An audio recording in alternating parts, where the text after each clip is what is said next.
போன மாசம் ஒரு அம்மணி சிங்கள அம்மணி போய் இருக்கா, இது என்னுடைய காணி, இதுக்கு நான் தான் சொந்தக்காரி என்று. சனீஸ்வரன் கோயில், அந்த கோயில் காணி தன்னுடையது. அதுக்கு முன்னாடி கிருஷ்ணன் கோயில் இருக்குது. கிருஷ்ணன் கோயில் பக்கத்துல இந்த சவப்பட்டிக்கு விற்கிற கடைக்காரர் காணியை பிடிச்சி கடை கட்டி எல்லாமே இருக்கான். அதுக்கு பின்னால் வீரஹத்தி பிள்ளையார் கோயில் இருக்கு. அந்த வீரஹத்தி பிள்ளையார் கோயிலுக்கு கனகாணிகள் எல்லாத்தையும் சிங்கள மக்கள் ஆக்கிரமிச்சிருக்கிறாங்க. எல்லாமே வீரஹத்தி பிள்ளையார் கோயிலுடைய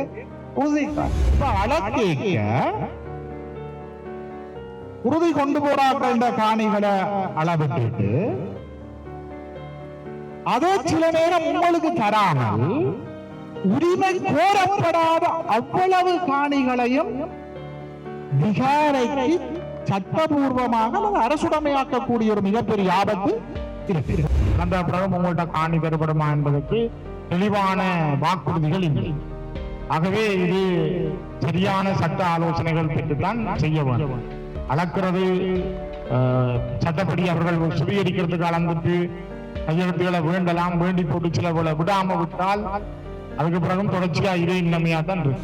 ராணுவத்தால கட்டப்பட்ட ஒரு விகாரியாக இது இருக்கிற காரணத்தாலும், இன்னமும் அந்த பிக்கு உண்ட கட்டுப்பாட்டுக்குள்ளே அந்த பிரதேசங்களும் இருக்கிற காரணத்தாலும், அந்த பகுதிக்கு தொடர்ந்து போலீஸ் பாதுகாப்பு கொடுக்கப்பட்டு கொண்டிருக்கிற காரணத்தாலும், தொடர்ந்து போலீசார் நீதிமன்றத்துல பொய் வழக்குகளை போட்டு நெருக்கடிகளை கொடுத்து கொண்டிருக்கிற ஒரு நிலையிலும் இந்த செயல்பாடுகள் எதுவும் வந்து காணிகளை விடுவிப்பதற்கு ஒரு உத்தரவாதத்தை விடுவிப்பதற்கான ஒரு நடவடிக்கையாக வந்து படையில்லை. அவையில் விகார கட்டி இருக்கிற கட்டடங்களுக்குள்ள உரிமை கோர்றாக்கள் இருக்கிறான்றதை கண்டுபிடிக்க போயிடும். சிம்பிள். விகார கட்டடம் இருக்குது, அதுக்குள்ள உறுதிக்காரர் யாராவது இருக்கிறீங்களா ஐடென்டிஃபை பண்ண போயிடும். ஆக அளந்து போட்டு விடுவினம் என்று நான் சொல்ல மாட்டேன்.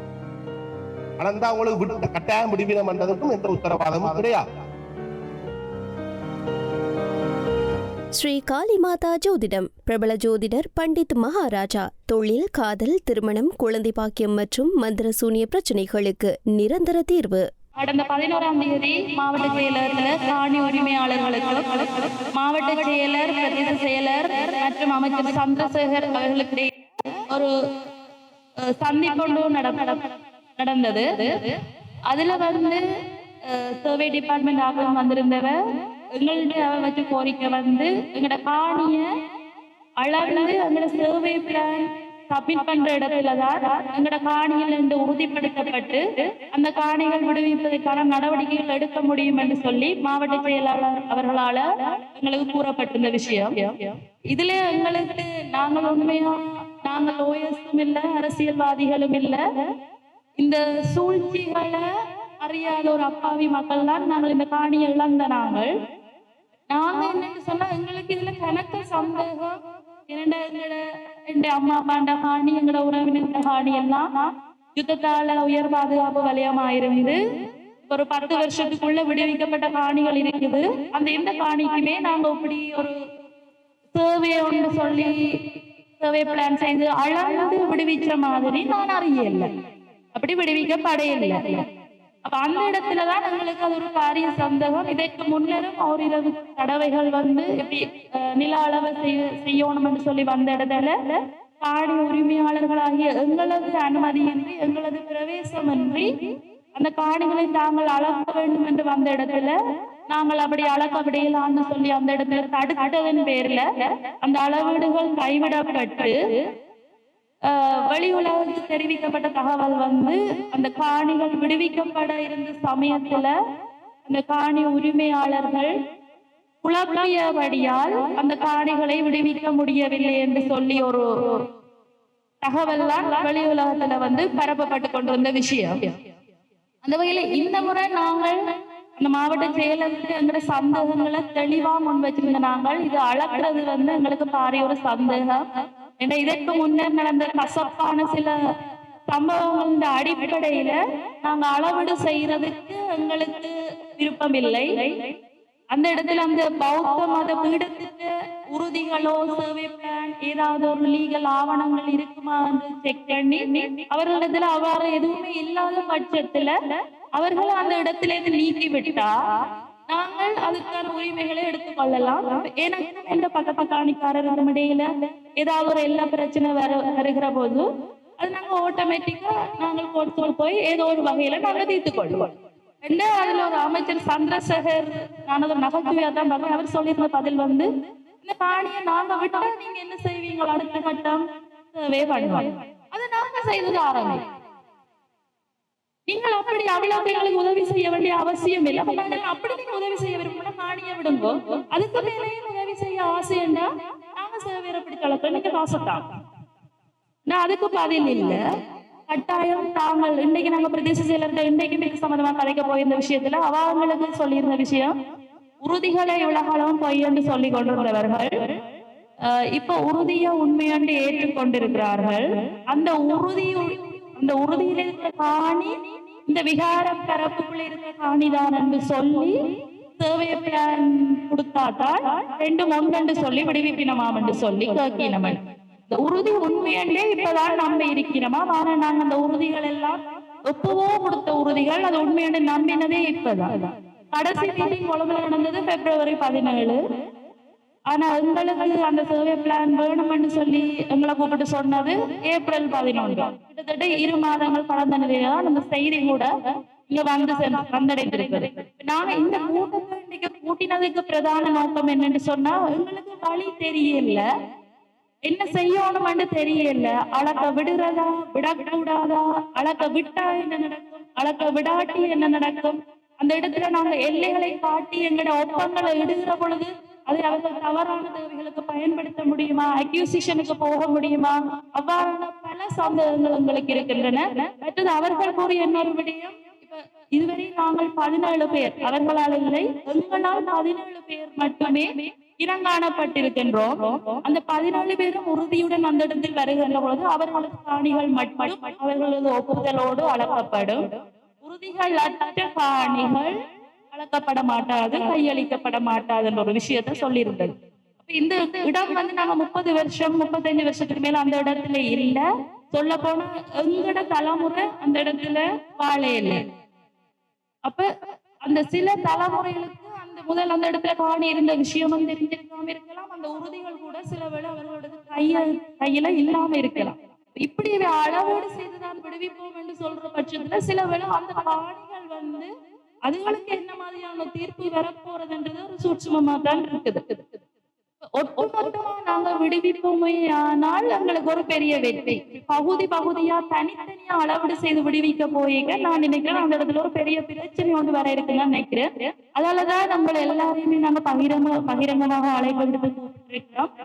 எங்களுக்கு வந்து இது சம்பந்தமான தெளிவுபடுத்தல்கள் தேவையா இருக்கு. இன்னும் நாளைக்கு ஒரு நாள் தான் இருக்குது நாங்க முடிவெடுக்கிறதுக்கு. எங்களுக்கு இது சம்பந்தமான நன்மைகள் தீமைகள் நாங்க சில இடத்துல அந்த எல்லைகளை காட்டி நாங்க வைக்கிற சைனா வச்சு அக்யூசிஷனுக்கு போகலான்னு சொல்லி சில இடத்துல கதைக்க சொல்லினா அதுதான் அக்யூசிஷன் ஆரம்ப கட்டமா அமைய போது நீங்களே காணிய தாரவாத்து கொடுக்குற மாதிரி இருக்கும்னு சொல்லியும் சொல்லி எங்களுக்கு பயமா இருக்கு. ஏதோ ஒரு இடத்துல நாங்க ஒரு அலர்ட் இல்லாம ஒரு கவனக்குறைவா இருந்து எங்களோட காணிக்க நாங்களே கொடுக்குற மாதிரி ஆயிட்டா எங்களோட இத்தனை வருஷ போராட்டத்துல ஒரு பலன் இல்லாம போற ஒரு மாதிரியான ஒரு விஷயம் நடக்கும். அதை விட இது வந்து எனக்கு வேண்டும் பக்கத்து வீட்டு மாமாண்ட காணிக்கணுள்ள பிரச்சனை இல்லை, இது ஒரு இனத்தின் பிரச்சனையா வந்திருக்கு. அப்ப நாங்க ஒவ்வொரு தரம் எடுக்கிற முடிவு வந்து எங்களோட எதிர்காலத்தை சரியா பாதிக்க போதுன்ற ரீதியில தான் நான் இங்க புத்திஜீவிகள் அறிஞர்கள் எல்லாரையும் நான் கூப்பிட்டு இருக்கிறேன்.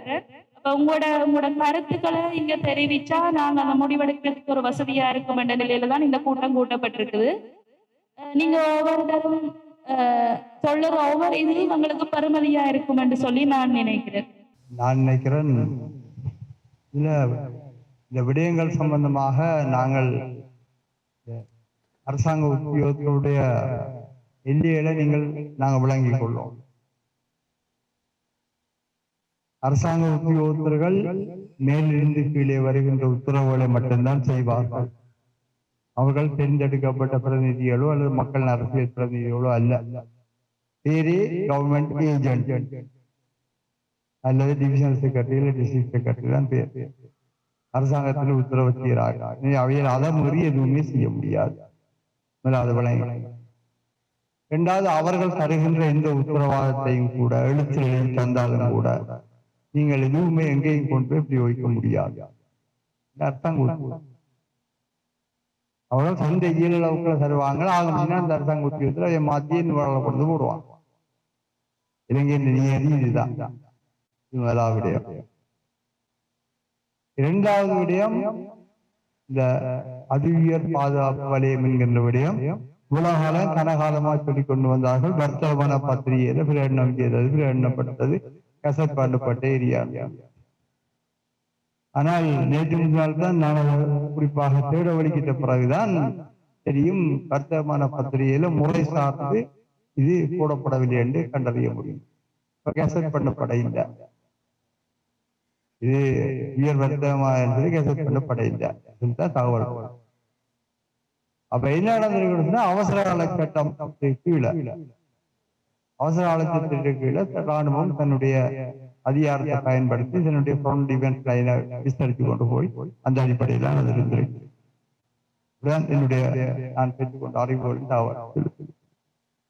அப்ப நாங்கள் கசட் நோட்டிபிகேஷன் விட்ரோ ஒன்று கேட்கறது கூட எங்களுக்கு எந்த தேவையும் இல்லை. என்ன கசட் பண்ணப்படையில அதெல்லாம் உங்களுக்கு கடைசியான இந்த பிரஸ் கான்ஃபரன்ஸ்ல அந்த கசட் நோட்டிபிகேஷன் விட்ரோ பண்ணீங்கன்னா அது தேவையில்லை உங்களுக்கு. காணி இப்ப எங்கள்தான் இருக்குன்னு சொல்ல வர விஷயம். ஆனா இதுக்கு எல்லாத்துக்கும் பின்னாலும் ஒரு நிகழ்ச்சியினால் இருக்குதுன்றது மட்டும் உங்களுக்கு வழங்கி கொண்டா சரி. அது உங்களுக்கு அது அவசியமே இல்லை. இங்க மட்டும் இல்லை. நீங்கள் இந்த வழிவடக்கு காணியை பற்றி மட்டும்தான் நீங்கள் ஜோசி கேட்க உங்களுக்கு இந்த வழிவடக்கு காணியில 17 பேர்ட்ட காணியோ 20 பேர்ட்ட காணியோ பறிச்சுட்டாங்க சொல்றாங்க. இதே மாதிரி ஒரு கதை திருக்கேதீஸ்வரத்துல மாந்தையில நடந்தாங்க. திருக்கேதீஸ்வரன் கோயிலுக்கு போற வழியில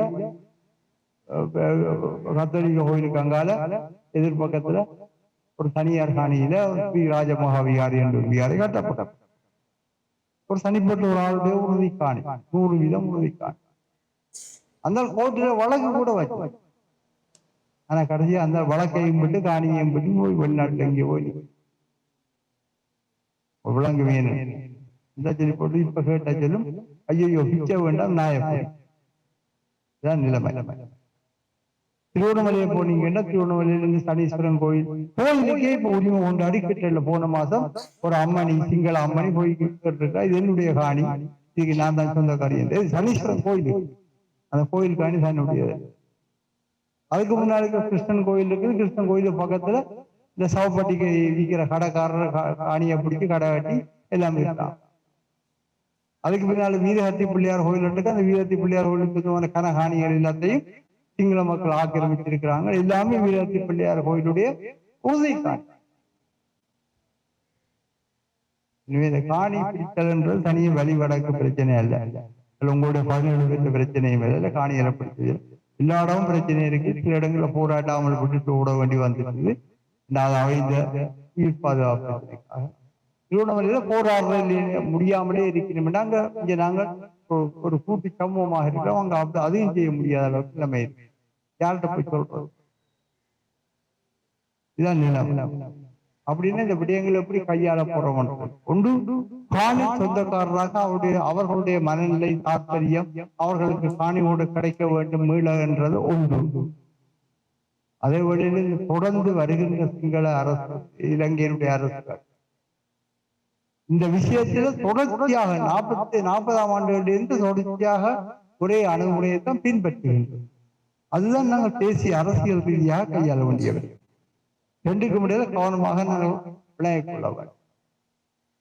தேசிய அரசியலுக்காக கோரிக்கைகளுக்காக போராடும் போது இந்த 16 பேரை மட்டும் போக்கஸ் பண்ணோம்னா இந்த 16 என்ன பொறுத்து தனிப்பட்ட 16 பேருக்கு காணி. நாளைக்கு அவைகளுக்கு இந்த கேண்டாக்காரன் மாதிரி ஒரு பிரச்சனை வந்தா இல்ல சேவை வந்தா இல்ல ஒரு நிச்சயம் வந்தா இல்ல என்ன செய்யணும்? காணியை காசு கொடுத்தே விட்டு போட்டு போயிருக்கணும். யாருக்கு நான் உங்க குறை சொல்லல, நானே இருந்தாலும் அப்படிதான். நல்ல காசு வரும்டா விட்டு போயிடும். அல்ல என்னுடைய பிள்ளை வரைக்கும் பிள்ளைக்கு காணியில பொறுமை தெரியாது. வேற பிள்ளைக்கு அதே தூக்கி எறிஞ்சிட்டு போயிடும். காணியை காசு கொடுத்து விட்டு போட்டே போயிடும். அப்படிதான் தெரியும். இதே ஒரு கோட்பாட்டு ரீதியாக எப்படி கையாளுறா தேசிய அரசியலை கையாளுகின்ற எங்களுக்கு தேவையான ரெண்டும் வேறுபட்ட விஷயம்.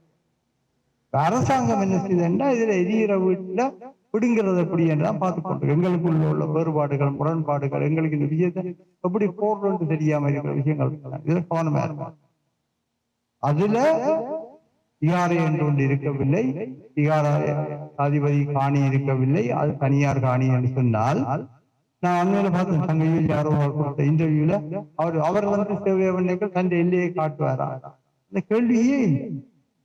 அவருக்கு தெரிந்த உரிமையே இல்லை. அப்படி ஒரு ஆணையை நாங்கள் கவனத்துக்கு எடுக்க தயாராக பின் அவர் உறுதி காட்டுறதும் அவர் அடையாளம் கொண்டு வரும். எங்கட வாரத்துல அப்படி ஒரு ஆளே இல்லை. எங்கட வாரத்துல இந்த 14 காணி எங்கட காணி அவ்வளவுதான். இதுக்குள்ள யாரு அடையாளம் காட்டுறது, யாரு உண்டு கொண்டு வர்றது, அந்த கதையை எங்களுக்கு தேவையில்லாது. நான் தான் சொன்னேன், முதலாவது செவ்வாய் டிபார்ட்மெண்ட் போகும் முதல் எங்கள்கிட்ட இந்த 17 பேருடைய காணி சம்பந்தமான சரியான வரைபடங்கள் எல்லாம் பொருத்தப்பட்டு, இதுல உறுதியான விஷயம் காணி தனியாருடையதுதான், இதுல எந்த மாற்று கருத்தும் இல்லை.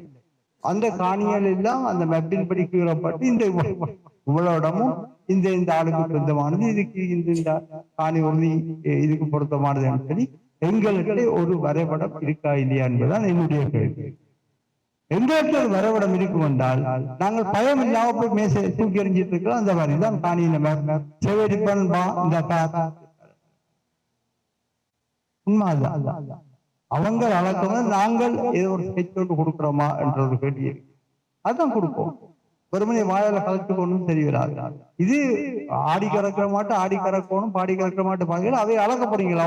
அளவுங்க நாங்கள் காட்டுறோம். இதுதான் எங்களுடைய அந்த முழு இடத்துக்கு. உங்களுக்கு கூட அதிர்ஷ்டம் என்னன்னு சொன்னால், சில விளையாட்டுலாம் விடப்பெயர்ல முந்தைய அந்த காலத்துல பூ அரச மரம் அப்படி எல்லாம் இருந்திருக்கும். அதெல்லாம் குடும்பப்பட்டு போயிட்டு எல்லாம் தரமட்டமாகி போட்டு, எனவே அங்க எல்லையை கண்டுபிடிக்கிறான்னு சொல்லலாம். அப்படி இல்லை உங்களை பொறுத்தவரை. நான் உங்களை பொறுத்தவரை என்னன்னு சொன்னால், 2 வீதிகள் அது நிரந்தரமாக இருக்குது. ஒன்று தாங்கா வீதி, மற்றது கலைவாணி வீதி. 2 பெர்மனன்டான லேண்ட்மார்க் இருக்கேக்க, அதுல இருந்து நீங்க காணிகளை அளந்து மார்க் பண்ணி ஒரு பெரிய வரைபடத்தை உருவாக்கலாம். இந்த விளையாடுற மாதிரி ஆட்டகாணி நீங்கள் ஒரு ஸ்கெட்சை எடுத்துட்டீங்கன்னு சொன்னால் சொல்லிட்டா தெரியும் இந்த காணி பிரைவேட் காணி தான், ஒரு அரசாங்கம் எடுக்கிற இல்லையன்ற கேட்டைக்கு இடம் இல்லை பப்ளிக் சொன்னால் பிரதேச தலைவர் புரிதலுக்கு சொன்னார். இந்த விஷயத்தை இப்படி ஒன்று செய்து போகும். தயவு செய்து இந்த உறுதி நம்பர்களோட சிங்கள பேப்பர்ல அட்வர்டைஸ்மெண்ட் கொடுங்க. முதலாவது இதுதான் அந்த மேப், இதுல உள்ள காணி எல்லாம் இப்படித்தான் இருக்குது, இதுதான் காணிகளோட உறுதிகளோட நம்பரும் கூட, இது 100% தனியார் காணி, இதை பற்றி தவறான பிரச்சாரம் சிங்கள பகுதியில் நடக்க ஒரு விளம்பரத்தை கொடுங்கோன்னு நமக்கு சொன்னான். அதுல பிரதேச சபையில் அதுக்கு ஒரு தீர்மானம் எடுத்துட்டு கேள்வி பிற என்ன நடந்தது புரிஞ்சாச்சா? அடிப்படை பிரச்சனை என்றால் இதுல முதல் நாங்கள் எங்கட பக்கம் வலுவான ஆதாரங்கள் என்ன, நாங்கள் 4-5 விஷயங்கள்ல கவனமா இருப்போம். ஏனென்றா, ஒன்று இலங்கையின் அரசியல் அமைப்பு அவர் சொல்லி ஒரு இலங்கை சட்டம் ஒரு இடத்துல காலி கோயில உடைக்க சொல்லி இருக்கேன். இங்க கோயில் இந்த கோயிலை உடைக்க சொல்லும். இலங்கையின் நீதித்துறை சட்டத்துறையை நீங்கள் நம்புறீங்களா? நம்பினா இந்த புடியில போராட்டவே இல்லையா? நாங்க அதெல்லாம் சாத்தியம். எங்க மூதூர்ல இங்கே நடந்த மிகப்பெரிய கிராம படுகொலையில கொண்டு அன்றாபுரத்துல ராயல் போட்டு அவ்வளவு பேரையும் பிடிச்சு விட்டாங்க தானே. சரியா? பச்சனூர் படுகொலை என்னும் அப்படி என்ன போட்டாங்க தானே. தயவுசெய்து இலங்கையில சட்டத்தை நம்புற 100% நம்பி அதுக்குள்ள நாங்க ட்ராவல் பண்ணோம். சரியான செய்வோம் இல்லையா? நாங்க சவால். முதலாவது விஷயம், இலங்கையின் அரசியலமைப்பு சட்டத்துல மிக தெளிவாக சொல்லப்பட்டிருக்குது. இலங்கையின் பிரஜைகள் அனைவருக்கும் தங்களுடைய வாழ்க்கைக்கான பொருளாதாரத்தை கட்டமைப்பதற்கும் அதற்காக சொத்துக்களை வைத்திருப்பதற்கும் அனுபவிப்பதற்கும் சட்ட ரீதியான பாதுகாப்பு உரிமையும் இருக்கு. அப்படின்னு சொன்னால் இங்க இந்த 17 பேருடைய காணிகளை வயலேட் பண்றதன் மூலம் நீங்கள் 2 ஏதோ ஒன்று சொல்ல வாரீங்கள்.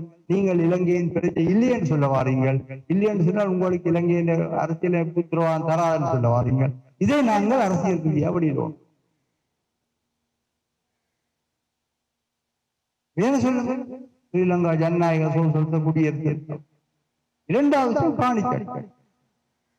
காணிச்சட்டத்தில் ஒரு உறுதியும் உள்ள காணி, ஒரு ஆளுக்கு சொந்தமான உறுதியுள்ள காணி என்றால் அதனை வேறு ஒரு நபர் போய் ஆக்கிரமிக்க முடியாது. சட்டம் அது காணி சட்டத்தின்படி ஒரு ஆள் ஆக்கிரமிக்க பிழை, குற்றம், அவ்வளவு.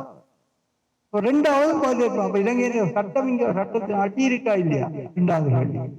அவ தமிழ் மக்கள் மேல உங்களோட அரசியலமைப்பு உத்தரவாதமும் செல்லுபடியாக இல்லை, சட்டத்தின் ஆட்சியும் இல்லைன்னு சொல்லி நாங்கள் 2வது விஷயம் வரைக்கும் எங்களுக்கு அரசியலமைப்பு தேசிய அரசியல் செய்கிற எங்களுடைய ஆட்களுக்கு அது ஒரு வலுப்போயின் உலகத்துக்கு சொல்லி அஞ்சு வாருங்க. எங்களுக்கு இந்த விஷயங்கள் ஒன்றுமே செல்லுபடியா இவங்களை எப்படி நம்புறது? நாங்கள் இந்த அரசியல் சட்டத்தை எப்படி நாங்கள் நம்புறது? அடுத்தது இலங்கையில கலாச்சாரம் பண்பாட்டுல எல்லா கலாச்சாரத்துக்கும் எல்லா மதத்துக்கும் முன்னுரிமை கொடுக்கிறோம்னு சொன்னால் ஒருவருடைய காணியில் அவருடைய சம்மதமின்றி அவருக்கு முரணான இன்னும் ஒரு மத அடையாளத்தையோ கலாச்சார அடையாளத்தையோ அல்லது வேறு எந்தையோ ஸ்தாபிப்பதற்கு யாராலும் செய்ய முடியாது. அதுவும் சட்டத்திலே அப்ப பண்பாட்டுமே மீறப்படுதான்.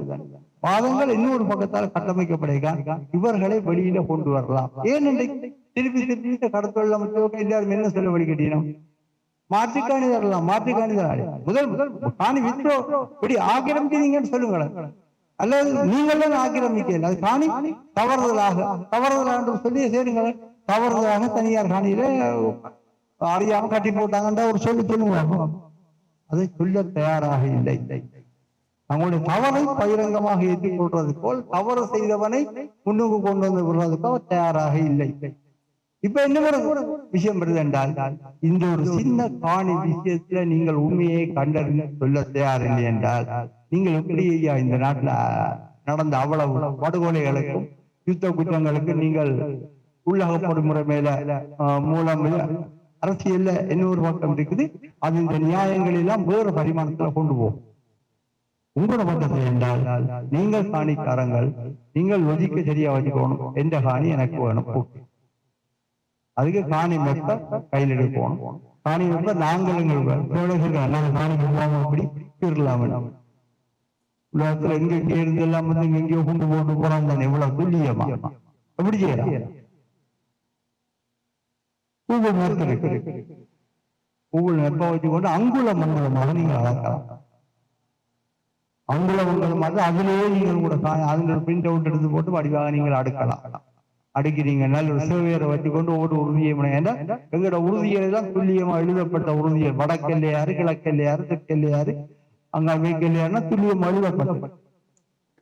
ஆக எங்க பிழைக்கும் என்றால் முளக்கணக்கு அல்ல அப்படியே கொஞ்சம் கொஞ்சம் பெயிலி இறக்கிற விஷயம் இருக்கிறது, மற்ற பிரச்சனை இல்லை. ஆனா உங்களுக்கு அதிர்ஷ்டம் என்னென்றால் ரோட் இருக்குது, அதே ஒரு உள்ளுக்கு சில கட்டடங்களும் இருக்குது, பணியாற்ற கட்டடம். இந்த கட்டடத்திலே நிச்சயமானது மிக துல்லியமாக அந்த படத்தை செவ்வடிப்பான் போய் அளக்க முதல் உங்களால் உங்களை 17 நினைக்கிறேன். அப்படி ஒரு விஷயம் இந்தியருக்கு முந்து கச்சேரியில காணி பொறுப்பா இருந்த மேலி அரசாங்கத்தோடு கூறுகிறார் நினைக்கிறேன். அந்த ஆவணத்தை கண்டுபிடிக்குங்க. அப்படி ஒரு ஆவணத்தை கண்டுபிடிச்சீங்கன்னா உங்களுக்கு தெரியும் இப்படித்தான் இருக்கு, இந்த காணி இப்படித்தான் என்றார். இப்ப என்ன நடக்கும்னு சொன்னால் குரங்கு அப்பம் பிடிச்ச கதை நடக்க போகும். என்ன நடக்கும்? காணியை வேறு எல்லையில துவங்கி உங்களுக்கு அளந்தளந்தது காணிகளை விட்டு விட்டு கொண்டு கிடைக்க இன்னொரு பக்கத்துல முளம் அடியாகி கொஞ்சம் காணி மிஞ்சும். எங்க மிஞ்சும்? எங்க மிஞ்சும் விளங்குவாங்க. அந்த இடத்தை மட்டும் வச்சுக்கணும், மிச்ச இடத்தையெல்லாம் அளந்து கூட அப்ப இது விடவும் மிஞ்சுற காணி. அப்ப இதை விடுங்க, இந்த கதையில் உங்களுக்கு காணி இருந்தது போயிட்டு வாங்கன்னு சொல்றாரு. அது நீங்க காணி என்ன செய்யணும்? இந்த ரோட்டு கரையில இந்த பொங்கல்ல மூலையில இருந்து அளப்போம். சாந்தா வீதியும் களவாணி வீதியும் துவங்கலோ அந்த மூலைதான் லேண்ட் மார்க். அது வந்து ஒவ்வொரு உறுதியாக அடுக்கி அளந்து கொண்டு வாங்குவோண்டால் 2ஆம் நாளே உங்களுக்கு அந்த பிரச்சனைக்குரிய காணியில உங்களை அளவுக்கு வந்துடும். எல்லாத்தையும் மாவட்டத்துல மணிவடக்கில் இருக்க வேண்டியதான் சொல்றோம் உங்களுக்கு. சரி, என்னென்றால் காணியை உறுதியை அளந்து கொண்டு போனால் அங்கே வேதியை கிட்ட போய் தெரியும் அரப்பரப்பு காணியை காண முடியாது. இப்படி அங்க ரொம்ப கதையாக கவனமாக இது ஒரு கேம் நிதானமா செய்யும். பிஆர்ஏ இருக்கிறதா உடைக்கிறதா அதெல்லாம் புறாவை கடைசி காலத்துல நினைக்கிற விஷயம். அதை இப்ப நீங்க முன்னுக்கு போட்டால் அது வெறும் வக்கீல நியாயமாகத்தான் தருமையை விட நம்ம கட்டமைக்கின்ற நியாயமா வராது. அதை மட்டும்தான் தூக்கி தனியை வச்சு விடுவாள் எல்லாரும். அது 2வது வருஷம். இந்த பிரச்சனை சோல்வ் பண்ண பிறகு அது என்ன செய்யுதுன்றது 2வது வருஷமா இருக்கு. முதலே நாங்கள் அதை இப்ப நாங்கள் காணியாரை சோல்வ் பண்ணுவோம், என்ன செய்ய போறோம்ன்றது அதுக்காக தீர்த்து கொள்வோம். நான் நினைக்கிறேன், நான் ஒரு விஷயம் நினைச்சுக்கொள்ளுங்க, தமிழ் அலுவலர்கள் எல்லோருடைய கைகளும் கட்டப்பட்டிருக்கு. யாருமே தத்துணிவுள்ள அலுவலர்களாக இந்த காலத்தில் செயல்படவில்லை. அவர் மெனக்கட்டின் தொழிலுக்கு போட்டி தொழில் மூலம் வந்தது தந்த வாழ்வாதாரமும் கௌரவமும் எதிர்காலமும் பெஞ்சது. இவ்வளவு விட்டுட்டு இந்த ஒரு விஷயம் போறதுக்கு தயாராயில்லை. உங்களுடைய பிரச்சனைகளுக்காக அவையில் தலையை கொடுக்கிறோம் நீங்க யாருமே எதிர்பார்க்க கூடாது. எனவே தமிழ் நீங்க சொன்னீங்க சொல்லி நீங்க யாருக்கையும் போய் கேட்காது. அதை மட்டும் நீங்க விளையாடுவோம். தமிழ் ஒரு தான் உங்களுக்கு அவனை கதைக்கலாம். அதுக்கு மேல மீட்டிங்ல வச்சு நீ வாயம் போட்டு அதுக்கு மேல கதைக்க மாட்டான். நீங்க அந்த புரியதை வைத்துக் கொள்ளுங்க. இரண்டாவது விஷயம், இன்றைக்கு திருவண்ணாமலையில அரசாங்க அதிபர் என்றால் சிங்கள ஆள் தான். மாச்சரையில் அம்பாறையில் அரசாங்க அதிபர் என்றால் சிங்கள ஆள் தான். மற்றும் சிங்கள ஆள் மட்டும்தான். நுவரெலியாவில் அரசாங்க அதிபர் என்றால் சிங்கள ஆள் மட்டும்தான். பவனியாவிலேயும் அந்த பிராக்டிஸ் வந்து இப்ப நெடுங்கேணியில பிரதேச செயலாளரும் சிங்கள கிழமை நாங்கள் நினைக்கிற மாதிரி காரியங்களை கொண்டு போறது. நீங்க இதையெல்லாம் புரிஞ்சு கொள்ளுங்க. நிதானமாக உணர்ச்சி வசப்படாமல் பக்கிரமான வாதங்களை முன்னுக்கு வைக்காதீங்க. டக்கட் அது எங்கட மோத்துக்கு தான் அடிக்கும். அதுவும் இப்ப வைக்க வேண்டாம். அதை கணக்கிட நான் போல் பண்ணுவோம். இப்ப நாங்கள் எப்படி செய்யணும் யோசிங்க. அவியல் நான் எங்கேயும் யாரோ சொல்லி கேட்டேன், 500 நிறுவனமோ ஏதோ ஒரு நிறுவனத்துக்கு சொல்லி இருக்கிறேமா, இவியல கூட காணி பிரச்சனை இருக்குது, ஆளு எல்லா பிரச்சனை இருக்குது, இவியல் அடிபடாம இருக்கணும் கூட காணியை விடாமல் நாங்க அளந்து கொடுக்க போறோம் வேண்டாம். அப்படி பந்தறிஞ்சிக்கணும். நாங்க காணியை அளவிட மாட்டோம் விட வேண்டாம் பந்து எப்படி எரிஞ்சிக்க கொண்டு வழங்குதானே. இதான்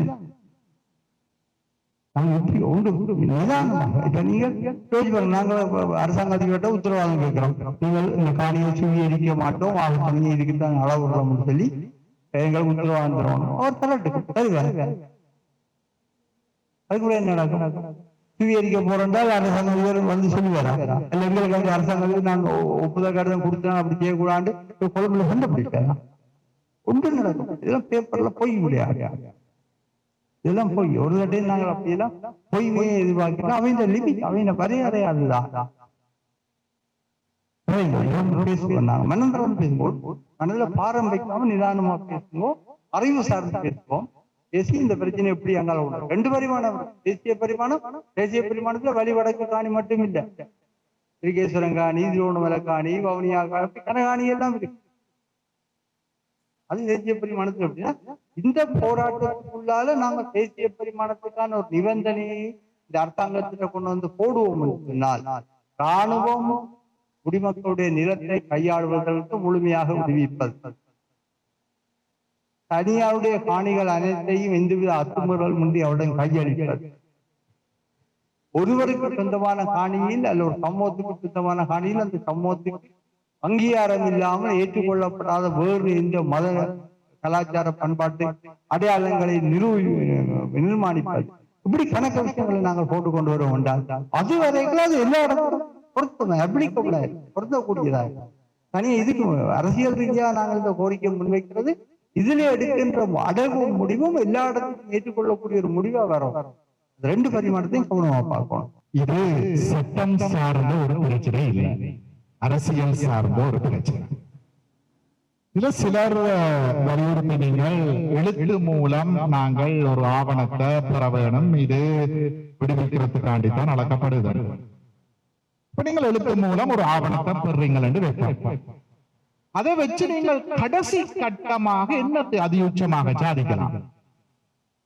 எழுத்துல வந்து விடையில பேப்பர்ல போடுவீங்க, ஆர்ப்பாட்டம் செய்வீங்க, கடைசியா போய் நீதிமன்றத்துல வழக்கு தாக்கல் செய்வீங்க அந்த ஆவணத்தை வச்சு. குருந்தூர் மலை பிரச்சனையில நீதிமன்றமே கட்டளை போட்டது விகாரைய கட்ட வேண்டாம், அதை தாண்டி கட்டி முடிச்சுட்டாங்க. அந்த நீதிபதி கொஞ்சம் உணர்வாக இருந்தபடியால் ராணுவத்துக்கும் போலீஸுக்கும் கொஞ்சம் அழுத்தங்களை கொடுக்க வழி கிடைக்க அவருக்கு அழுத்தத்தை கொடுத்து இப்ப அந்த ஓடரை போட்ட நீதிபதி நாட்டுல இல்ல. இப்படியான ஒரு நாட்டுலதான் நாங்கள் இருக்கிறோம். நான் ஒரு சட்டத்தரணி என்ற அடிப்படையில்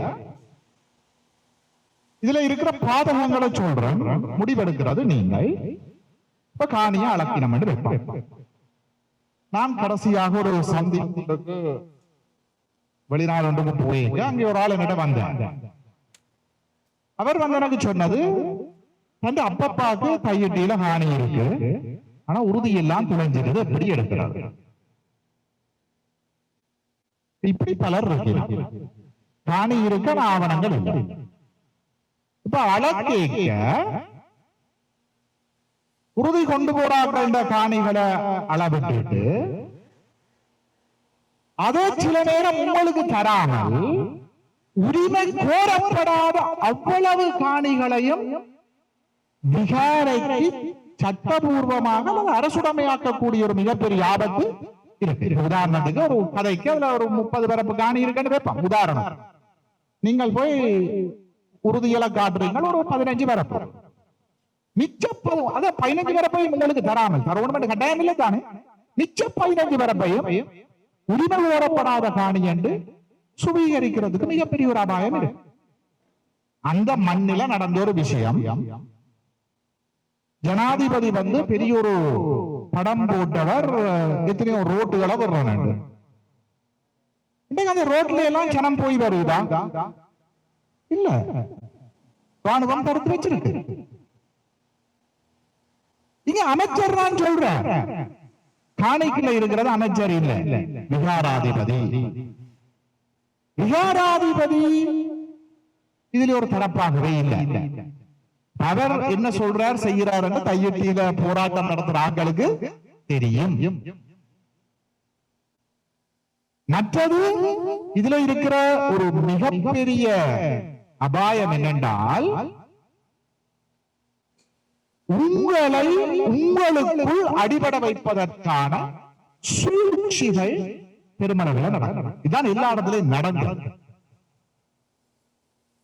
இல்ல பிரச்சனை, வேலை பிரச்சனை என்று எங்களுக்கு அடிபட வச்சு அதுல ஒரு பிரிவை தங்களுக்கு சார்பாக எடுத்து இப்ப எங்களுக்கும் விகாராதிபதிக்கு தான் பிரச்சனை நடக்குது.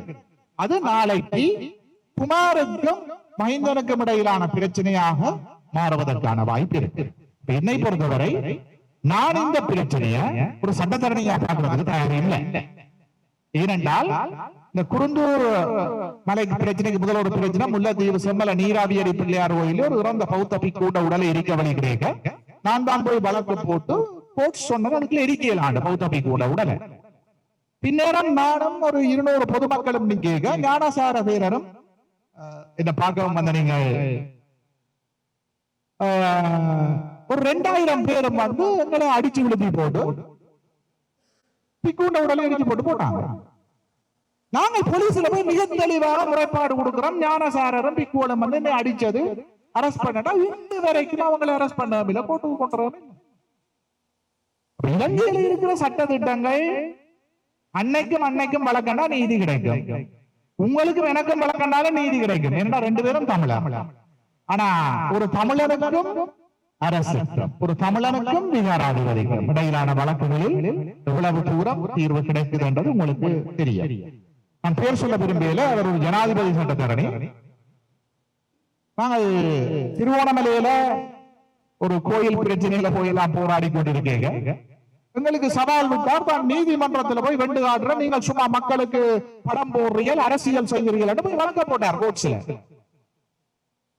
வென்ற மாதிரியும் ஒரு படம் போடப்பட்டது. கடைசியா நடந்ததுன்னா மாத்து காணிக்கு உடன்பட்டிருக்கிறேன், தான் காணியை எடுத்து கொடுத்துட்டேன்னு சொல்றேன்.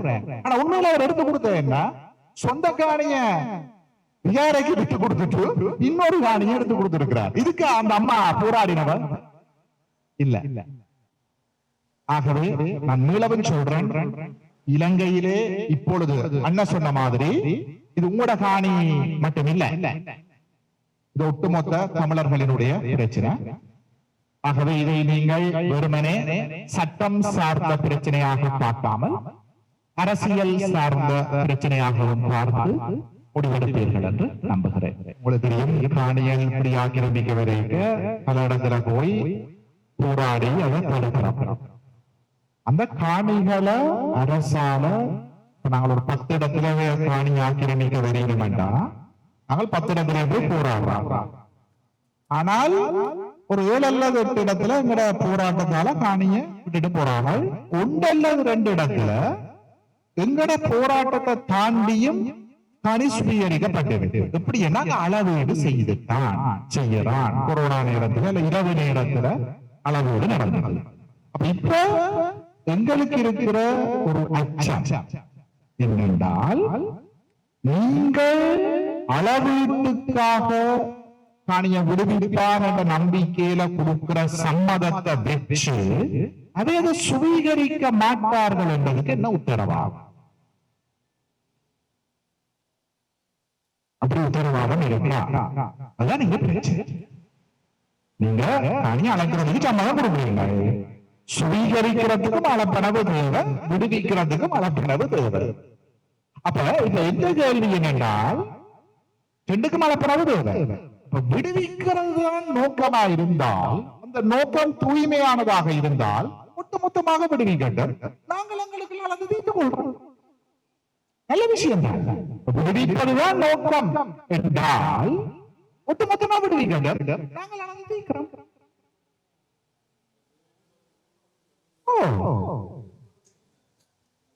அப்ப அந்த நோக்கம் உண்மை என்றால் செய்யலாம். அப்ப இதுல இருக்கிற அபாயத்தை நாங்க சொல்றோம். உண்மையான நோக்கம் இதுதான் விடுவிக்கலாம் ஒட்டுமொத்தமா. மிச்சத்தை நாங்கள் பார்ப்போம். எத்தனை இடங்கள்ல அப்படியான சம்பவங்கள் நடந்திருக்கு. அதுக்கு பிறகு அளந்து அதை எடுத்திருக்கணும். அதுக்குள்ள சில பிரச்சனைகள் வந்தாலும் நாங்க தீர்க்கலாம். அது பிரச்சனை. காணி அளக்கிறதுக்காக எடுக்கப்படுற முயற்சிகள் பற்றி பத்திரிகைகளையும் பார்த்தாங்க, செய்திகளையும் பார்த்தோம். முக்கியமா நான் நினைக்கிறேன், அளக்கிறதா இல்லையான்றதான் இதுல நீங்க யோசிக்கிற விஷயமா இருக்கு. மிக முக்கியமாக விகாரை அமைந்திருக்கிற காணிக்கு யாரும் இதுவரை உரிமை கோர இல்லை, அதுக்கான உறுதியை யாரும் சமர்ப்பிக்க இல்லை என்ற ஒரு கருத்தும் அரச செயலக மட்டங்களால வெளியிட வருது. அதே நேரம் பௌத்த பிக்கு வாசஸ்தலம் அமைச்சிருக்கிற காணி இன்னொருவருடைய, அவர் அதுக்குரிய உறுதியை சமர்ப்பிக்கிறார் என்று சொல்றார்.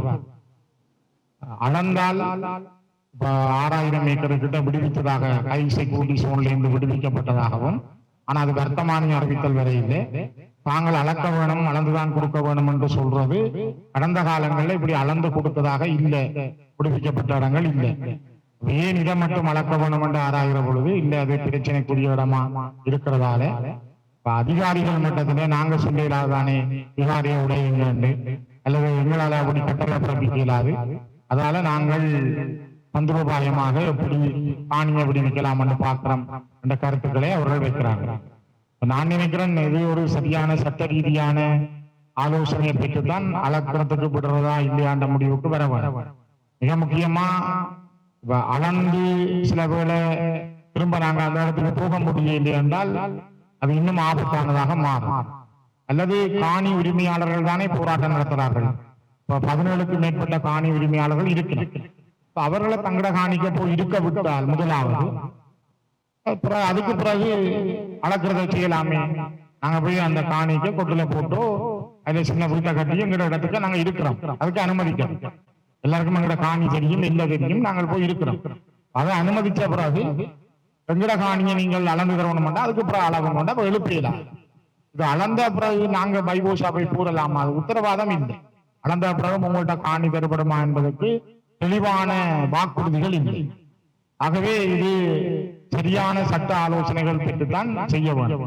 அளக்கிறது சட்டப்படி அவர்கள் சுவீகரிக்கிறதுக்கு அளந்துட்டு கையெழுத்துக்களை வேண்டலாம், வேண்டி போட்டு சில விடாம விட்டால் அதுக்கு பிறகும் தொடர்ச்சியா இதே நிலைமையா தான் இருக்கு. அளக்கிறதுக்கு முதல் அப்படி என்றால் அரச மட்டத்தில அதுக்கான தெளிவான உத்தரவாதங்களை தர வேண்டும். அதை நாங்கள் பெற்றுக்கொள்ள வேணும் அப்படின்னு நான் நினைக்கிறேன். என்ற கருத்து நான் அறிஞ்ச அளவில் எனக்கு தெரிஞ்ச அறிவு கட்டிய வரையில அளக்கிறது ஒரு ஆபத்தான விஷயமாக தென்படும். இருந்தாலும் சரி, அப்படி அளக்கலாம் என்றால் அளக்கத்தான் வேணும் என்று காணி உரிமையாளர்கள் அப்படி கருதினால் நான் நினைக்கிறேன் நீங்கள் ஒரு சட்ட ரீதியாக அதே நேரம் அரச உயர் மட்டத்தின் உத்தரவாத கடிதங்கள் கையில இருக்க வேணும். அது ஜனாதிபதி மட்டத்திலேயாவது தரப்பட வேணும். அவர் தான் பாதுகாப்பு அமைச்சர். அப்ப அவர் பாதுகாப்பு அமைச்சர் சொல்லணும், இல்ல நாங்கள் அளந்து உங்கள்கிட்ட தரப்போறோம். இந்த அளந்து இவ்வளவு காலமும் கொடுத்ததா இல்லை. ஏதாவது காணிகள் விடுபொழுது அளந்துதான் கொடுத்தது இல்லை. அது இதை மட்டும் அளக்கணும்னா சரி, அவர்கிட்ட காணி தெரியும், இருக்க விடுவோம் காணி. அதையும் அவர்கள் செய்ய தயாரில்லை. அவ இது ஒரு நெருக்கடியான சூழல் தான். உங்களுக்கும் காணி உரிமையாளர்களுக்கும் குழப்பமா இருக்கும். அவர்கள் காணி அளந்து தர முயற்சிக்கிறார்கள், நாங்க விடுறதா அளக்கிறதான்னு நீங்களும் பல கருத்துக்களை இங்க இருக்கிற பொழுது உங்களை இன்னும் குழப்பி விட்டு போறதா இருக்கு. அப்படி இல்லாமல் தொடர்ச்சியாக இதை செய்யறதுக்கான விஷயத்தை, இதை வெற்றி பெறதுக்கான விஷயத்தை ஒரு எல்லைக்கு வந்திருக்கு. அது உங்களோட போராட்டம் தான் காரணம். நீங்களும் உங்களை சார்ந்து முன்னெடுத்தவர்களுடைய போராட்டம் தான் இன்றைக்கு இந்த அளவுல அளக்கிறதுக்காக கூட அவர்கள் வந்திருக்கிறது. அதுதான் ஒரு காரணம். நான் கூட அந்த அளவுக்கு பெரிய அளவில் அந்த போராட்டத்துல பங்களிக்கல, நான் வெளிப்படையா சொல்ல வேணும். ஆனால் உங்களுடைய சேர்ந்து நின்ற ஒவ்வொருவருடைய பங்களிப்பும் இன்றைக்கு அளக்கிறதுக்கான பெரிய ஒரு சந்தர்ப்பத்தை தந்துருக்கு. ஆனா அதை அளக்குற அளவுக்கு அவர்கள் வந்திருக்கணும். அது ஆபத்தானதா சரியானதான்றதை இன்னும் யோசிச்சு முடிவெடுக்கணும். அதான் இந்த கருத்தா இருக்கு. இதுல ரெண்டு விஷயம் இருக்கு. ஒன்று அரசியல் ரீதியான விஷயம், சட்ட ரீதியான ஒரு விஷயம். காணி உரிமையாளர்கள் என்ற அடிப்படையில காணி உரிமையாளர்களுக்கு இது உணர்வு ரீதியான ஒரு விடயம். ஏனென்றா அவன் கனவு அவட சொந்த வீட்டுக்கு போக வேணும்ன்றது கூட சொந்த கனவு. ஆகவே நான் இதுல ஒரு சட்டத்தரணி என்ற ரீதியில சட்ட ரீதியான விடயங்களையும் சொல்றேன், அரசியல் ரீதியான விடயங்களும் இதுல இருக்குது. நான் சொல்ற விஷயத்தை தான் நீங்க பின்பற்றணும் மட்டும் இல்ல. ஒன்று, இலங்கையில நீதித்துறை ஒரு காலம் ஒரே மாதிரி இருந்தது இல்லை. இதுவரை காலமும் இருக்கிற சட்டத்தின்படி சுப்ரீம் கோர்ட் தீர்ப்புகளும் இருக்குது. அதன்படி பௌத்த கோயிலுக்கு காணியை சுவீகரிக்கலாம். அது ஒரு அரசாங்கம் இல்லை, பௌத்த கோயிலுக்கு சுவீகரிக்கலாம். உயர் பாதுகாப்பு வலையான நேஷனல் செக்யூரிட்டி என்று சுவீகரிக்கலாம், ராணுவ தேவைக்காக என்று சுவீகரிக்கலாம். ஆனால் பௌத்த கோயிலுக்கு சுவீகரிக்கலாம். இதுல நீங்கள் ஏற்கனவே கதைத்த இடத்துல சொல்லப்பட்ட ஒரு விடயம், இது உயர் பாதுகாப்பு வலயத்திலிருந்து விடுவிச்சாச்சு. ஆகவே இது நேஷனல் செக்யூரிட்டி என்ற ரீதியில காணி சுவீகரிக்க முடியாது. ஏண்டா ஒரு பொது தேவைக்காகத்தான், பப்ளிக் பர்பஸுக்காக காணி சுவீகரிக்கலாம். ஆகவே பௌத்த கோயிலுக்காக ஹை செக்யூரிட்டி ஜோனுக்குள்ள இல்லை என்றா பியோலிய சொல்ல வேணும், பௌத்த விகாரை காண்டி காணியை சுவீகரிக்கிறோம். அது சட்ட ரீதியாக செய்ய முடியாது. ஆனா நான் திருப்பியும் சொல்றேன், இலங்கையின் சட்ட தீர்ப்புகள் ஒவ்வொரு வருஷம் ஒவ்வொரு காலமும் ஒரே மாதிரி இருக்கிறது இல்ல. அதையும் நான் பதிவு செய்யறேன். ஏண்டா மாநகர சபையில எங்கட வேட்புமனு நிராகரிக்க அதே காரணத்துக்காக கோட்டை வைப்பின்னு சொல்லுது நிராகரித்தது பிள்ளையாண்டு, சுப்ரீம் கோர்ட் சொல்லுவது நிராகரித்தது சரியா? ஆகவே இந்த பொருள் கோடல் இப்பவும் ஒரே மாதிரி தான் இருக்கும்னு நான் சொல்ல வர மாட்டேன். ஆகவே நீங்கள் உங்களோட கோரிக்கை உங்கள்கிட்ட கேட்கிறது அளக்கப்படுறதா வேண்டாம். நான் உங்களோட 210 நான் சொல்ல வர விஷயம், நீங்க சட்ட ரீதியா பயப்படுறீங்க. நாங்கள் அதுக்கு இணங்குறதால சட்ட பின்னடைவு வருமா, அரசியல் பின்னடைவு வருமான்னு நீங்கள் கேட்கல மாதிரி தோணுது. சட்ட பின்னடைவு நாளைக்கு இது சுவீகரிக்கிறது நாங்களே ஓமண்டுட்டோமா அந்த மாதிரி வருமானதுதான் உங்களோட ஐயவினாவா இருக்கு. அப்படி பார்த்தா இன்றைய வர இருக்கிற சட்ட ஏற்பாடின்படி பௌத்த விகாரைகள் காணி சுவீகரிக்க முடியாது, இன்றைய வரை சுவீகரிக்க முடியாது. அப்படி இல்லைன்னு சொல்லி சொன்னா நீங்கள் உங்களோட காணி விடுவிக்கப்பட வேணும், அளக்கிறது உங்களுக்கு பிரச்சனை இல்லைன்னு நீங்கள் இது சுவீகரிக்கப்படுறதுக்கு பயன்படுத்தப்படக்கூடாது. நீங்கள் ஒரு கடிதத்தை நீங்கள் எழுதி கொடுங்க, நீங்கள் ஒரு லெட்டரை கொடுங்க, இது ஒரு காலமும் நாங்கள் சுவீகரிக்கிறதுக்கான சம்மதம் அல்ல, நாங்கள் அளக்கிறதுக்கு அனுமதிக்கிறத நீங்கள் சுவீகரிக்கிறதற்கான சம்மதமாக கருதக்கூடாது. நீங்கள் சைன் பண்ணி கொடுங்க, நீங்கள் சைன் பண்ணி கொடுங்க. ஏனென்றா வழக்கில பின்னடைவு வரும், நீங்கள் கன்சென்ட் கொடுத்துட்டீங்களா, சுவீகரிக்கிறதுக்கு நீங்கள் உடன்பாடு கொடுத்துட்டீங்களான்றதுதான் வழக்கில உங்களுக்கு பின்னடைவா வரக்கூடிய ஒரு செய்தியை தவிர அவையில் என்ன செய்யணும் நாங்கள் இணங்கியல, அப்ப நாங்களா இணங்கியல என்றதை நீங்கள் உறுதிப்படுத்துறதுக்கு நீங்கள் கருதத்தை கொடுப்போம். நாங்கள் அளக்கப்படுறது நோக்கம் காணியை விடுவிக்கிறதே தவிர சுவீகரிக்கிறதுக்கான சம்மதம் அல்ல என்பதை நீங்க தெளிவா ஒரு கடிதம் மூலம் கொடுக்க முடியும், கொடுத்துக்கொண்டு நீங்க அளக்கப்பட முடியும். ஆனா நான் அளக்கப்பட சொல்லி நான் சொல்லேன், அதை நீங்கள் 17 பேரும் உரிமையாளர்கள் கூடி கலைச்சு முடிவு செய்யுங்கோ. திருவரங்கன் சொன்ன மாதிரி அது உங்களுடைய உணர்வோட சம்பந்தப்பட்ட ஒரு விஷயம். நான் நினைக்கிறேன் உங்களுடைய சம்மதத்தை திருட்டுத்தனமா பெற்றுக்கொண்டு அளந்து போட்டு சுவீகரிக்க முற்பட்டால் அது ஒரு அரசியல் ரீதியான ஒரு பெரும் போராட்டத்துக்கு வழிவகுக்கும். அது அரசியல் ரீதியாக ஒரு சாதகமான அல்லது அரசியல் ரீதியாக போராட்டத்தை நியாயப்படுத்துறதுக்கான ஒரு இன்னொரு உதாரணமா வரும். ஆகவே உங்களோட சம்மதத்தை பெற்றுக்கொண்டு உங்களை பிள்ளையாவாடி நடத்தி அல்ல உங்களுடைய கலவர் திருட்டுத்தனமா எடுத்தால் அது அரசியல் போராட்டத்துக்கான வலுவை சேர்க்காம போகாது.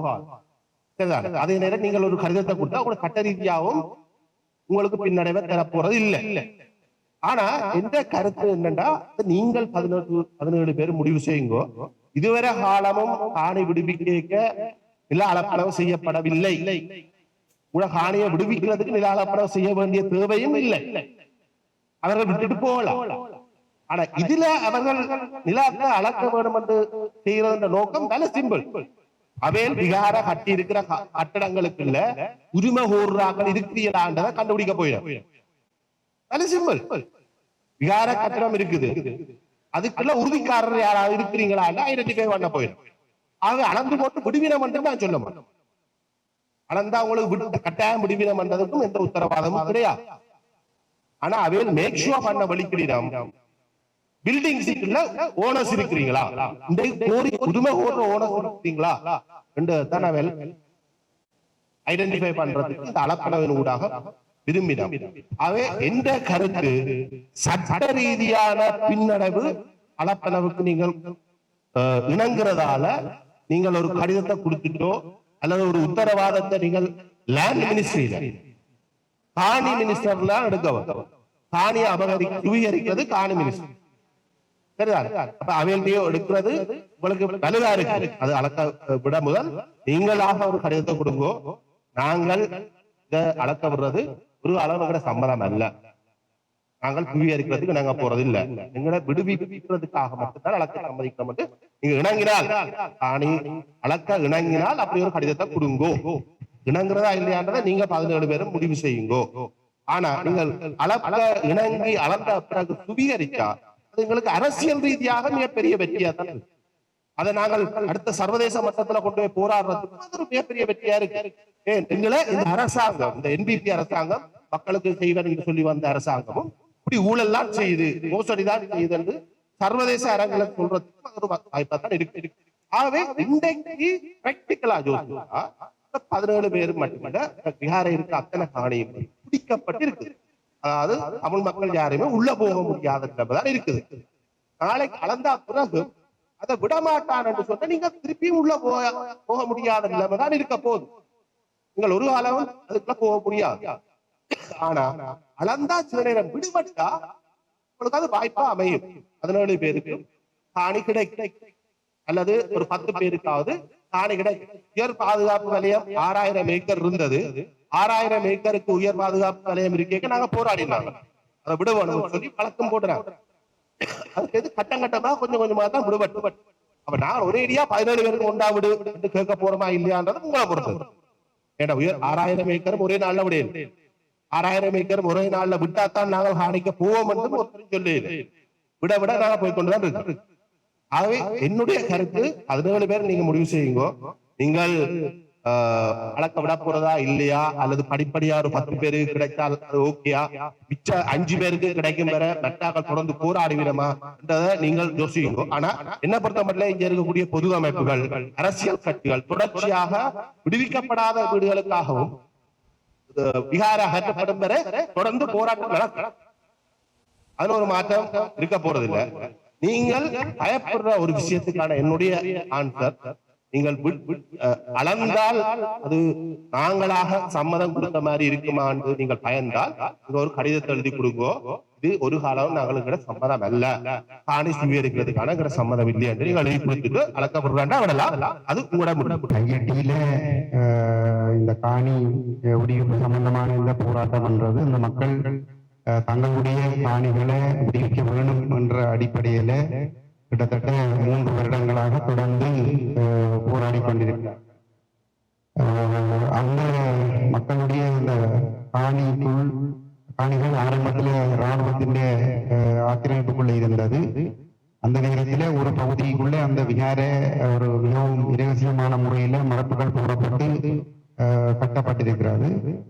அந்த சந்தர்ப்பத்திலே அந்த அரசியல் புரசலாக அந்த கதைகள் வருகிற பொழுது அந்த மக்களுக்கு சொல்லப்பட்டிருக்குது, அந்த கட்டப்படுற இடத்துக்குரியவர்கள் வெளிநாட்டிலே உங்களோட காணியில் ஒன்றுக்கும் ஒரு பிரச்சனையும் வராது, நீங்க ஒன்றுக்கும் யோசிக்க தேவையில்லை என்ற ஒரு நம்பிக்கை கொடுக்கப்பட்டிருக்குது.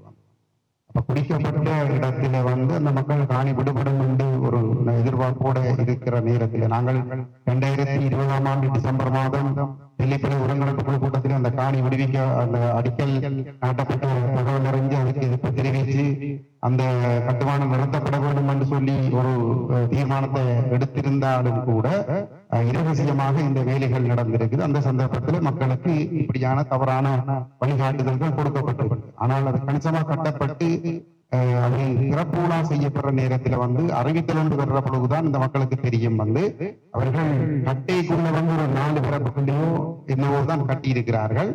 ஆனால் சிறப்புலா செய்கிற பொழுது இந்த 17 பேருடைய காணிகளையும் பிடித்து எல்லப்படுத்துகிற பொழுதுதான் தெரியும் தங்களுடைய காணிகளும் இந்த விகாரைக்குள்ள போகுதுன்னு சொல்லிதான். அப்ப அப்படி ஒரு நிலைமை வந்த பிறகுதான் இந்த மக்கள் போராட தொடங்குகிறார்கள். அந்த விகாரை அங்க முன்னுக்கு போடப்படுகிற போட் ஸ்ரீலங்கா இராணுவத்தினரால் கட்டப்பட்டு அவர்களால் பராமரிக்கப்படுகிற விகாரை என்றுதான் அங்க போட் போடப்பட்டிருக்கிறார். ஆகவே இது பாதுகாப்பு சொந்தமா இருக்குதா இல்லையான்றது கூட தெரியாது. அப்ப அப்படிப்பட்ட ஒரு இடத்துல அது ஒன்று அது பாதுகாப்பு அமைப்பு சொந்தமா இல்லையான்றதும் தெரியாது. இரண்டாவது அவர்களுக்கு ஒரு வசதி இருக்கு. அவர்கள் ஆளும் தரப்பு போலீஸ் இயந்திரம், ராணுவ இயந்திரம், சகல திணைக்களங்களும் அவர்கள பக்கம் இருக்கிறார்கள். அப்படிப்பட்ட நேரத்துல இந்த போராடுற மக்கள் அந்த விகார வாசலுக்கே போகலாத நிலைமை இருக்குது. அங்க போலீஸ் பாதுகாப்பு கொடுக்கிற பொழுது என்னத்தை சொல்லுகிறார்கள் என்று சொல்லி சொன்னால் தென் பகுதியில குழப்பங்கள் வந்துடும், தாங்கள் அமைதியை நிலைநாட்ட வேண்டி இருக்குன்னு சொல்லி. அப்ப தென் பகுதியில குழப்பங்கள் வந்துடும் என்று சொல்லி சொன்னால் அந்த விகாரையிலே ஒரு இஞ்சி கூட அந்த காணியில கை வைக்க கூடாதுன்றதுதான் அவர்கள் சொல்ல வர முடியும். இன்றைக்கு அளக்கிறத பற்றி கதைக்கிறார்கள். போன பருவத்துக்கு நடந்த போராட்டத்துக்கு கூட கிட்டத்தட்ட 500க்கும் மேற்பட்ட போலீசாரை வச்சு அந்த சட்டவிரோத விகாரைக்கு பாதுகாப்பு கொடுக்கப்படுதுவாங்க. அப்ப விடுறதுக்கான நடவடிக்கை தானா என்று சொல்லி யோசிக்கல. எந்த ஒரு செயல்பாடும் விடுவிக்கிறதுக்கான ஒரு நடவடிக்கையாக அங்க தென்படுகின்றவாங்க. அப்ப இப்படிப்பட்ட ஒரு இடத்துல அந்த விகாரையை அது இராணுவத்தால கட்டப்பட்டது என்று வருகிற பொழுது போர் வெற்றியோட இது சம்பந்தப்படுது அப்ப அப்படி வருகிற பொழுது அந்த இடத்துல அதை மக்களுக்கு மீள கையளிக்க முற்பட்டால் அது தென்பகுதியில குழப்பங்கள் வரும் என்றதை சொல்லி நாட்டின் அமைதி, தேசிய பாதுகாப்பு என்ற பெயரிலே அந்த விகாரை இருக்க வேணும் என்ற ஒரு முடிவு அரசின் பக்கத்துல தொடர்ந்து இருக்கும் என்று சொல்லி சொன்னா, அரசு வேணுமென்றா அனுபவ சொல்லலாம், நான் காணியை விடுறதுக்கு ரெடி, ஆனால் இந்த திணைக்களங்கள் கதைக்கணும் என்று சொல்லி காலத்தை அவர்கள் கொண்டு போகலாம். திணைக்களங்களும் பிக்குமாரும் குழப்பங்களை ஏற்படுத்தி கொண்டிருக்கலாம். அப்ப அந்த அது விடுபடுறதுக்கான வாய்ப்புகள் இல்லாம போகும் என்று சொல்லி சொன்னால் இங்கே நடக்க போறது எங்கட மக்களின் சம்மதத்தோட அந்த காணி அளக்கப்பட்ட விஷயம் மட்டும்தான் இப்ப நடந்திருக்க போகுது. இதுல செல்வி என்ன சுட்டிக்காட்டின ஒரு விடயம், அந்த வெளிநாட்டுக்கு போறதுக்கு அமைச்சர்கள் வெளிநாட்டுக்கு போக வேண்டி இருக்குது. அப்ப அவர்களுக்கு ஒரு சர்வதேச நெருக்கடி இருக்குது. இந்த பிரச்சனை அண்மையில ஐக்கிய நாடுகள் வதிவிட பிரதிநிதியும் இந்த தையிட்டி தொடர்பாக அதிகாரிகள்கிட்ட கேள்வி எழுப்பி இருக்கிறார். நாங்கள் சந்தித்த பொழுதும் அந்த விடயம் தொடர்பாக தான் தகவல்கள் சேகரித்தது என்று சொல்லியும் சம்பந்தப்பட்ட கதைச்சிருக்கிறோம் என்று சொல்லியும் அதை தாங்கள் தொடர்ந்து ஃபாலோ பண்ணி கொண்டிருக்கிறோம் என்று சொல்லியும் சொல்லி இருக்கிறார்கள். அப்ப அப்படிப்பட்ட ஒரு இடத்துல இவர்களுக்கு ஒரு கடுமையான ஒரு அழுத்தம் இருந்து கொண்டிருக்கிறது. அந்த அழுத்தம் இருக்கிற காரணத்தால நாங்கள் இந்த பிரச்சனையை தீர்க்கிறதுக்கு இதோட ஆக்கப்பூர்வமா நடவடிக்கை எடுக்கிறதாக காட்டிக்கொள்ள வேண்டிய ஒரு நிர்பந்தத்துல அவர்கள் அவசரமா கூப்பிட்டு இந்த விடயத்தை இந்த காணி உரிமையாளர்களோட கழிச்சிருக்கிறார்கள். அப்ப இவர்களுக்கு இப்ப ஒரு இடத்துல காணி சுவீகரிக்கப்பட்டு போகிற பொழுது எழுத்து மூலம் தான் கடிதங்கள் அனுப்பப்படுகிறது. ஆனால் இங்க அரசாங்க அதிபர் தான் எழுந்தமானத்துக்கு எப்படி ஒரு அளவீட்டை செய்ய முடியும்? காணி திணைக்களத்தின் ஆணையாளருக்கு என்ன ஆர் ஓர்டர் போட்டது இந்த காணி அளக்கணும் என்று சொல்லி காணி திணைக்கள ஆணையாளர் சேவையல் டிபார்ட்மெண்ட்டுக்கு என்ன பர்பஸுக்காக இதை அளக்குறேன்னு சொல்லி ஓர்டர் போட்டிருக்கிறார். ஜிஏ இந்த காணியை கொடுக்கறதுக்கு இந்த காணி அளவுங்கள் என்று சொல்லி அந்த காணி ஆணையாளர் நாயத்துக்கு அளவு எழுத்து மூலம் ஒரு ஓர்டர் போட்டிருக்கிறாரா? அல்லது டெலிபோன்ல சந்திரசேகரன் சொன்ன உடனே காணி ஆணையாளர் அழைக்கலாமா? அது செல்லுதான் சொல்லுவோம். அப்ப இந்த பல கேள்விகள் இருக்கு. அப்ப எழுத்து மூலம் ஒரு ஓர்டர் போடப்பட்டிருக்கு என்றால் அந்த என்ன பர்பஸுக்காக அந்த ஓர்டர் போடப்பட்டிருக்குது என்றது தொடர்பாக அந்த கடிதத்தை அதை வெளிப்படுத்தட்டும். இப்ப இது நாங்கள் எங்களுக்கு இதுல நம்பிக்கை இல்லை. இந்த காணிகளை இவர்கள் கொடுக்கறதுக்கு தான் அளக்க முற்படுகிறார்கள் என்றதுல எங்களுக்கு நம்பிக்கை இல்லை. ஆனால் இப்படிப்பட்ட கேள்விகள் இருக்குது. இப்ப குருந்தூர் மேல அவர்கள் முதல் ஒரு அகழ்வு பணி செய்ய வெளிக்கிட்டவர்கள், அப்பொழுது அங்க உள்ள மக்கள் அதை கடுமையாக எதிர்த்தவர்கள், நாங்களும் பாராளுமன்றத்துல எதிர்த்த நாங்கள். அப்பொழுது விக்ரமநாயக்க ஊடகங்களுக்கு சொன்ன முடியும் என்னன்னு சொல்லி சொன்னால், நாங்கள் அங்கே ஒரு கட்டுமானங்களும் செய்ய போறதில்லை, ஒருமனே ஒரு அகழ்வு பணி மாத்திரம்தான் செய்ய போறோம் என்று சொல்லி இருந்தார்கள். ஆனால் அதுக்கு பின்னால ஒரு பெரிய ஒரு விகாரியை கட்டி முடிக்கப்பட்டிருக்குது. அப்ப அப்படிப்பட்ட ஒரு இடத்துல ஒரு சம்பவம் நடந்த பிறகு வந்து அப்புறம் அதுக்கு எதிராக நாங்கள் எதிர்ப்பு காட்டி எந்த அளவு தூரம் அதை சரிப்படுத்தலாம் என்ற தொடர்பாக வந்து ஒரு ஆழமான கேள்வி இருக்குது. மற்றது சுவீகரிப்பு விஷயம் அவர்கள் ஒரு பொது தேவைக்காக ஒரு பப்ளிக் பர்பஸுக்காக வந்து சுவீகரிக்க முடியும் என்று சொல்லி சட்டம் சொல்லுதுவாங்க. அப்ப அந்த இடத்துல வந்து இது இராணுவத்தால் கட்டப்பட்ட விகாரியாக இருக்கிற பொழுது அதை அவர்கள் ஒரு இனங்களுக்கு இடையில குழப்பம் வரக்கூடாது என்று சொல்லி ஏதோ ஒரு வகையில வந்து ஒரு பொது தேவையாக காட்டி இன நல்லிணக்கத்துக்கான ஒரு இடமாக காட்டி அதுக்கு சுயரிக்கிறதுக்கான ஒரு சூழலை வந்து எதிர்காலத்தில் அவர்கள் உருவாக்கலாம். இந்த 3 வருட போராட்டங்கள் இல்லைன்னு சொல்லிச்சுன்னா இன்றைக்கு அந்த தையிட்டியில அந்த விகார காணி மட்டும் இல்ல வந்து அந்த பிரதான வீதியிலிருந்து கடற்கரை வீதியிலிருந்து இந்த விகாரியடிக்கு வார பக்கத்துல கசனம் குடியிருக்க முடியாத அளவுக்கு வெளியேறி போயிருப்பார்கள் வந்து அந்த அளவுக்கு அந்த தென்னிலங்கையிலிருந்து வாரர்களுடைய ஆக்கிரமிப்புகளும் அவர்களுடைய இந்த வாகனங்கள் கரிக்கிறது உள்ளிட்ட பல்வேறுபட்ட வேலைகள் வந்து அங்கே சகலமே அவர்கள் அந்த விசாக்கு நடக்கிற நேரம் அல்ல பொசன் நடக்கிற நேரத்துல வந்து அந்த மக்கள் அந்த ஊரை விட்டு வெளியில போய் இருந்து போட்டு வருவோம் என்ற அளவுக்கு தான் அங்கே கடுபிடிகள் இருக்கிறது. ஆகவே வந்து இதுல இந்த அரசு நடந்து கொள்ற விதம் எந்த வகையிலும் வந்து இதை கொடுக்கறதுக்கான ஒரு வெளிப்படுத்தலை செய்கிறதாக எங்களோட மனதுக்கு படையில்லை. அமைச்சரோ அல்லது வந்து அரசாங்க அதிபருக்கு இப்ப சொன்ன மாதிரி வந்து அரச உத்தியோகத்தர்கள் அரசு சொல்றதை தான் செய்வார்கள். அவர்களுக்கு வந்து முதல்ல ஒரு சர்வதேச நெருக்கடி அரசுக்கு இருந்தது. இந்த மக்கள்கிட்ட காணிகளை மீளளிக்கணும் என்ற நெருக்கடி இருக்கிற பொழுது வந்து அவர்கள் அரசாங்கம் அரசு சொல்லுது வந்து நீங்கள் காணிகளை விடுவிக்கக்கூடிய நடவடிக்கை எடுங்கன்னு சொல்லிகள் அந்த வேலையில வந்து அவர்கள் அர்ப்பணிப்போடு ஈடுபட்டார்கள் அந்த அரச உத்தியோகத்தர்கள். ஏனென்றால் அவர்களுக்கு விருப்பம் இருக்கு மக்களுக்காக செய்யணும் என்று சொல்லுவார். ஆனா அதே நேரத்துல வந்து இதை மக்களுக்கு கொடுக்க கூடாது இதை இப்படித்தான் செய்யணும் என்று சொல்லி சொன்னால் அவர்கள் தலைகீழாகவும் வந்து செய்ய வேண்டிய இடத்துக்கு நிர்பந்திக்கப்படுகிறார்கள். அரசாங்க அதிபருக்கு நெருக்கடி வரலாம், பிரதேச செயலாளருக்கு நெருக்கடி வரலாம், பல்வேறுபட்ட சிக்கல்கள் வரைகளை வந்து அவர்கள் எப்படி நடந்து கொள்வார்கள் என்றது ஒரு சிக்கல். ஆளுநர் ஜனவரி 25ஆம் ஆண்டு ஜனவரி 31ஆம் தேதி ஒரு அப்பட்டமான பொய்யை சொன்னார் தானே, காணிய உரிமையாளர்கள் வந்து மாட்டு காணியை பெற்றுக் கொள்வதற்கு தயாராக இருக்கிறோம். அது முழுக்க முழுக்க பொய். அப்ப அப்படிப்பட்ட ஒரு இடத்துல வந்து இந்த இராணுவத்தால கட்டப்பட்ட ஒரு விகாரியாக இது இருக்கிற காரணத்தாலும் இன்னமும் அந்த பிக்கு உண்ட கட்டுப்பாட்டுக்குள்ள அந்த அளவு பிரதேசங்களும் இருக்கிற காரணத்தாலும் அந்த பகுதிக்கு தொடர்ந்து போலீஸ் பாதுகாப்பு கொடுக்கப்பட்டு கொண்டிருக்கிற காரணத்தாலும் தொடர்ந்து போலீசார் நீதிமன்றத்துல பொய் வழக்குகளை போட்டு நெருக்கடிகளை கொடுத்து கொண்டிருக்கிற ஒரு நிலையிலும் இந்த செயல்பாடுகள் எதுவும் வந்து காணிகளை விடுவிப்பதற்கு ஒரு உத்தரவாதத்தை விடுவிப்பதற்கான ஒரு நடவடிக்கையாக வந்து படையில்லை. இதுல பாராளுமன்ற உறுப்பினர் ஸ்ரீதரன் அவர்கள் குறிப்பிட்டது போல இது ஒரு நம்பக்கூடிய ஒரு விஷயம் இல்லை. அதுக்கான உறுதிப்பாடுகள் சரியான இடங்களில் இருந்து அவர்கள் முறைப்படி எழுத்து மூல ஆவணங்களை வெளியிடுகிற சந்தர்ப்பத்திலே நாங்கள் சொல்லலாம் மக்களுக்கு வந்து நீங்கள் அந்த முயற்சியை செய்து பாருங்க. ஆனால் அப்படி ஒரு உத்தரவாதம் இல்லாத ஒரு இடத்துல குறிப்பாக இந்த எனக்கு தெரிஞ்ச வரைக்கும் வந்து அளவீடு செய்யறதுக்கு இப்ப சரத் 24ஆம் ஆண்டு பிப்ரவரி மாதம் வெளியாமம் வடக்கு தெல்லிப்பள பிரதேச செயலரை கொழும்புக்கு தேசிய பாதுகாப்பு ஆலோசனை குழு கூட்டத்துக்கு வர சொல்லி கூடப்பட்டிருந்தது. சரத் வீரசேகரா கூப்பிட்டிருந்தவர். அந்த சந்தர்ப்பத்தில் அந்த குழுவில இருந்த அங்கத்தவராக அப்ப இருந்த சால்ஸ் நிர்மலநாதன் எம்பியும் போயிருந்தவர். அந்த சந்தர்ப்பத்துல சரத் வீரசேகரை வந்து டிஎஸ்சிக்கு சொல்லி இருக்குது, நீங்கள் அந்த காணியல் அவலத்தையும் வந்து சுவீகரித்து வந்து விஆர்ஐக்கு கொடுக்கணும் சொல்லுவாங்க.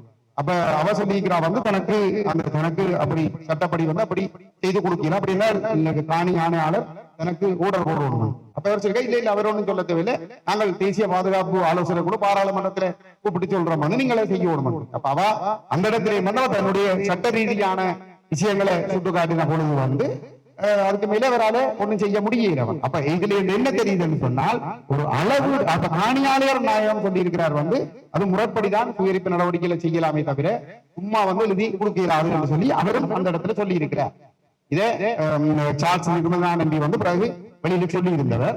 அப்ப இப்படிப்பட்ட ஒரு இடத்துல காணி அளவீடு என்ன அடிப்படையில செய்யப்படுவதற்கு ஜிஏ காணி சேவை டிபார்ட்மெண்ட்டுக்கு ஆர்டர் போட்டிருக்கிறாரா அல்ல பிரதேச ஆர்டர் போட்டிருக்கா, அது எழுத்து மூலம் என்ன நோக்கம் அதுல சொல்லப்பட்டிருக்கின்றதை முதல்வர்கள் வெளிப்படுத்தினால் அதுக்கு பிறகு வந்து நான் நினைக்கிறேன் வந்து முடிவெடுக்கக்கூடியதாக இருக்கும் என்று நான் நினைக்கிறேன். ஸ்ரீ காளிமாதா ஜோதிடம் பிரபல ஜோதிடர் பண்டித் மகாராஜா. தொழில், காதல், திருமணம், குழந்தை பாக்கியம் மற்றும் மந்திர சூனிய பிரச்சனைகளுக்கு நிரந்தர தீர்வு.